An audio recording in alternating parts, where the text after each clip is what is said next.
Hello दोस्तों, free online teaching one में आपका स्वागत है। आज हम वर्कशीट 2020-21 विषय विज्ञान हिंदी माध्यम कक्षा 8वीं माह फरवरी विज्ञान की वर्कशीट का सॉल्यूशन देखेंगे। इसके पहले के वीडियो में हमने आपको हिंदी, अंग्रेजी और गणित की वर्कशीट का सॉल्यूशन उपलब्ध करा दिया था। यदि आपने इसके पहले के वीडियो को नहीं देखा है तो डिस्क्रिप्शन में दी गई लिंक पर जाकर आप देख सकते हैं। इससे पहले यदि आपने हमारे चैनल को सब्सक्राइब नहीं किया है तो प्लीज़ सब्सक्राइब कीजिए, साथ में बेल आइकन को भी प्रेस कीजिए ताकि कोई वीडियो की नोटिफिकेशन आप तक सबसे पहले पहुंचे। तो चलिए वीडियो को स्टार्ट करते हैं। तो इसमें हम सबसे पहले देखते हैं खंड आ। तो इसमें प्रश्न क्रमांक पहला है आ नंबर का क्वेश्चन। चित्र में दर्शाए गए कृषि औजार को देखकर निम्न प्रश्नों के उत्तर दीजिए। इसमें पहला क्वेश्चन है उपरोक्त कृषि औजार किस कार्य में उपयोगी हैं। तो हम इस क्वेश्चन का आंसर देखते हैं। तो यह आपके प्रश्न क्रमांक 1 के आ नंबर के पहले क्वेश्चन का आंसर हो जाएगा। यह बहुमुखी मशीन है जिससे कटाई और सफाई का काम एक साथ किया जा सकता है। तो यह आपका आंसर हो जाएगा। इसके बाद देखते हैं हम प्रश्न क्रमांक 1 का आ नंबर के क्वेश्चन का दूसरा क्वेश्चन। कृषि कार्य में उपयोगी कोई दो अन्य यंत्रों के नाम लिखिए। तो हम इस क्वेश्चन का आंसर देखते हैं। तो यह आंसर हो जाएगा दूसरे क्वेश्चन का। दो यंत्र कौन कौन से हो जाएंगे? ट्रैक्टर और हार्वेस्टिंग मशीन। तो यह आपका आंसर हो जाएगा। इसके बाद देखते हैं हम प्रश्न क्रमांक व नंबर का क्वेश्चन। तो व नंबर क्वेश्चन है नीचे कृषि पद्धतियों से संबंधित शब्द दिए गए हैं, उन्हें सही क्रम में व्यवस्थित कीजिए। तो यहाँ पर हम कटाई, बुआई, बीज बोना, खाद देना, जुताई और हल चलाना, सिंचाई, खरपतवारों को निकालना। तो हम इस क्वेश्चन का आंसर देखते हैं। तो यह 12 नंबर के क्वेश्चन का आंसर हो जाएगा। इसको आपको इस प्रकार से सही क्रम में लिख देना। सबसे पहले जुताई और हल चलाना, फिर उसके बाद बीज बोना, फिर बुआई, फिर खाद देना, फिर सिंचाई, फिर खरपतवार निकालना, कटाई। तो आपको यहाँ से यहाँ तक लिख देना है। इसके बाद देखते हैं हम प्रश्न क्रमांक 2 निम्न प्रश्नों के उत्तर दीजिए। इसमें पहला क्वेश्चन है गुथा आटा और तली पूड़ी को 1 या 2 दिन खुले में छोड़ देने पर दोनों में क्या परिवर्तन होगा? होने वाले परिवर्तन का उचित कारण लिखिए। तो हम इस क्वेश्चन का आंसर देखते हैं। तो ये आपके प्रश्न क्रमांक 2 के पहले क्वेश्चन का आंसर हो जाएगा। गुथा आटा 2 दिन बाद आकार में पहले से बड़ा होगा क्योंकि खमीर बैक्टीरिया की वृद्धि के कारण यह CO2 छोड़ता है। पूरी आकार में छोटी होती है क्योंकि इसे तेल से निकाला जाता है। तेल गैप में से दाग को निकाल देता है। तो आपको यहाँ से यहाँ तक लिख देना है, आपका आंसर हो जाएगा। इसके बाद देखते हैं हम प्रश्न क्रमांक 2 का दूसरा क्वेश्चन। कुली को जब भारी बोझ उठाना होता है तो वे अपने सिर पर एक कपड़े को गोल लपेट कर क्यों रखते हैं? तो हम इस क्वेश्चन का आंसर देखते हैं। तो यह प्रश्न क्रमांक 2 का दूसरे क्वेश्चन का आंसर हो जाएगा। आपको यहाँ से यहाँ तक लिख देना है। इसके बाद देखते हैं प्रश्न क्रमांक 3 2 कागज के कप लेकर 10 से 15 मीटर की दूरी से जोड़िए। चित्रानुसार दूर खड़े होकर साथी से बात कीजिए। आपको कैसा सुनाई देता है? अपने अनुभव लिखिए। तो हम इस क्वेश्चन का आंसर देखते हैं।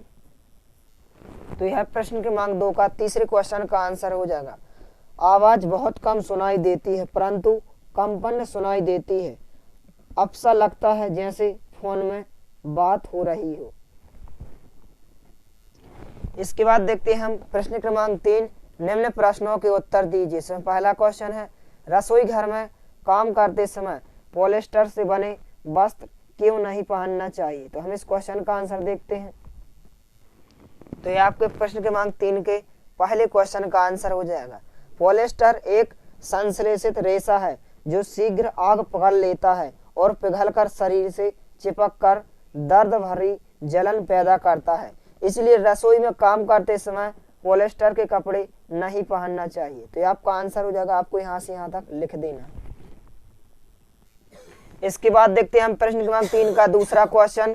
क्या कारण है कि आग बुझाने वाले कर्मचारियों के परिधानों पर आग नहीं लगती? तो हम इस क्वेश्चन का आंसर देखते हैं। तो यह प्रश्न क्रमांक 3 के दूसरे क्वेश्चन का आंसर हो जाएगा। आग बुझाने वाले कर्मचारियों के परिधानों पर मेलामाइन प्लास्टिक की परत चढ़ी होती है जो अग्निरोधक बनाती है। तो आपको यहाँ से यहाँ तक लिख देना है, आपका आंसर हो जाएगा। इसके बाद देखते हैं हम प्रश्न क्रमांक 4 का पहला क्वेश्चन। मान लीजिए दुर्घटनावश साबुन के पानी से भरी बाल्टी संगमरमर के किसी फर्श पर उलट जाए। इस गीले फर्श पर आपके लिए चलना आसान होगा या कठिन? अपने उत्तर का कारण बताइए। तो हम इस क्वेश्चन का आंसर देखते हैं। तो ये आपके प्रश्न क्रमांक 4 के पहले क्वेश्चन का आंसर हो जाएगा। कारण, साबुन के पानी में चलना मुश्किल हो जाएगा क्योंकि गीला फर्श एक चिकनी सतह के रूप में कार्य करता है और इसमें कोई अनियमितता नहीं होती है और साबुन की प्रकृति भी बहुत चिकनी होती है। पता है कि चलने के लिए घर्षण की आवश्यकता होती है। तो आपको यहाँ से यहाँ तक लिख देना है, आपका आंसर हो जाएगा। इसके बाद देखते हैं हम प्रश्न क्रमांक 4 का दूसरा क्वेश्चन।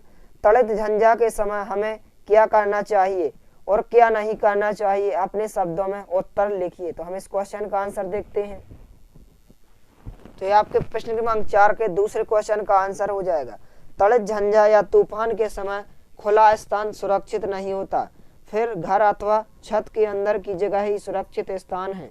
यदि आप किसी बस, कार आदि में यात्रा कर रहे हैं तो उसकी खिड़कियां, दरवाजे आदि बंद कर उसके अंदर रहना ही सुरक्षित है। तो आपको यहाँ से यहाँ तक लिख देना है, आपका आंसर हो जाएगा।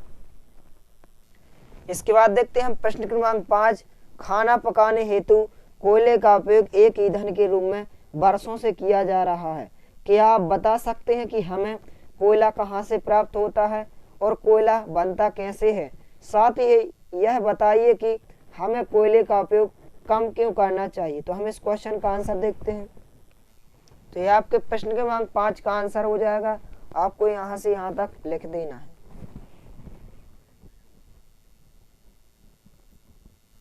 इसके बाद देखते हैं हम प्रश्न क्रमांक 6। मान लीजिए कि आपके हाथ में पानी से भरी हुई एक बाल्टी लटकी हुई है। बाल्टी पर लगने वाले बलों के नाम लिखिए। सोचकर लिखिए कि बाल्टी पर लगने वाले बलों द्वारा इसकी गति की अवस्था में परिवर्तन क्यों नहीं होता? तो हम इस क्वेश्चन का आंसर देखते हैं। तो ये आपके प्रश्न क्रमांक 6 का आंसर हो जाएगा। बाल्टी पर लगने वाले बलों के नाम। तो आपको यहाँ पर ये बल दिए गए हैं। गुरुत्वाकर्षण बल नीचे की ओर कार्य करता है और दूसरा बाहु का पेशीय बल ऊपर की ओर कार्य करता है। दो बाल्टी की गति की स्थिति में कोई बदलाव नहीं लाती है क्योंकि ये दोनों बल परिणाम में बराबर हैं और दिशा में विपरीत हैं। इस प्रकार वे एक दूसरे के प्रभाव को समाप्त करते हैं और बाल्टी पर शुद्ध बल शून्य होता है। तो आपको यहाँ से यहाँ तक लिख देना है। इसके बाद देखते हैं हम खंड व प्रोजेक्ट कार्य। इसमें प्रश्न क्रमांक 7 का नंबर का क्वेश्चन है। बूझो व पहेली का घर शाला से लगभग 3 की दूरी पर है। बूझो के पिताजी उसे प्रतिदिन बाइक से शाला छोड़ने आते हैं व ले जाते हैं तथा पहेली के पिताजी उसे प्रतिदिन कार से शाला लाते हैं व ले जाते हैं।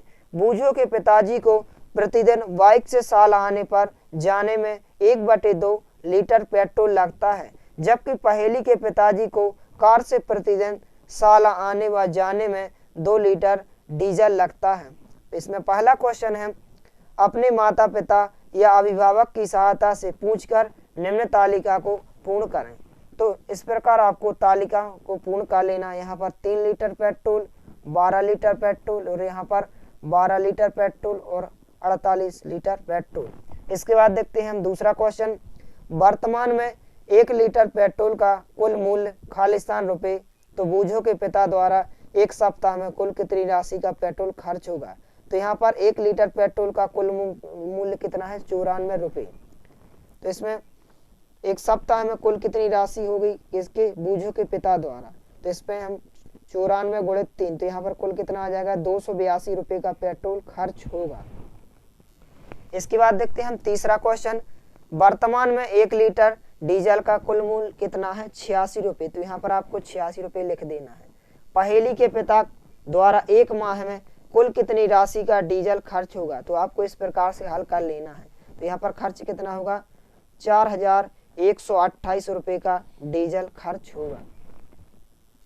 इसके बाद देखते हैं हम प्रश्न क्रमांक 4। वायु प्रदूषण के कोई 2 कारण लिखिए। तो पहला है वाहनों से निकलने वाला धुआं और दूसरा औद्योगिक इकाइयों से निकलने वाला धुआं तथा रसायन। तो ये आपका आंसर हो जाएगा। इसके बाद देखते हैं हम 5वां क्वेश्चन, ऊर्जा के नवीकरणीय स्रोतों के नाम लिखिए। तो ये आपका आंसर है, पहला है सौर ऊर्जा, दूसरा जलीय ऊर्जा, तीसरा पवन ऊर्जा, चौथा नाभिकीय ऊर्जा, पांचवा जैव ऊर्जा और छठवां हाइड्रोजन ऊर्जा। तो ये आपके प्रश्न क्रमांक 5 का आंसर हो जाएगा।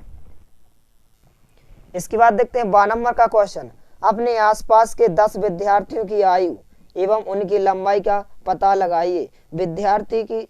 विद्यार्थियों की आयु एवं लंबाई के मध्य ग्राफ खींचिए। तो इस प्रकार से आपको कोई भी अपने आसपास के 10 विद्यार्थियों के यहाँ पर नाम लिखना है, यहाँ पर उनकी आयु लिखना है और यहाँ पर लंबाई लिखना है। इसके बाद आपको एक ग्राफ बनाना है। तो इस प्रकार से आपको एक ग्राफ बना लेना है, आपका एक ग्राफ हो जाएगा। यहाँ पर आपको लंबाई लिखना है, यहाँ पर आपको आयु लिखना है।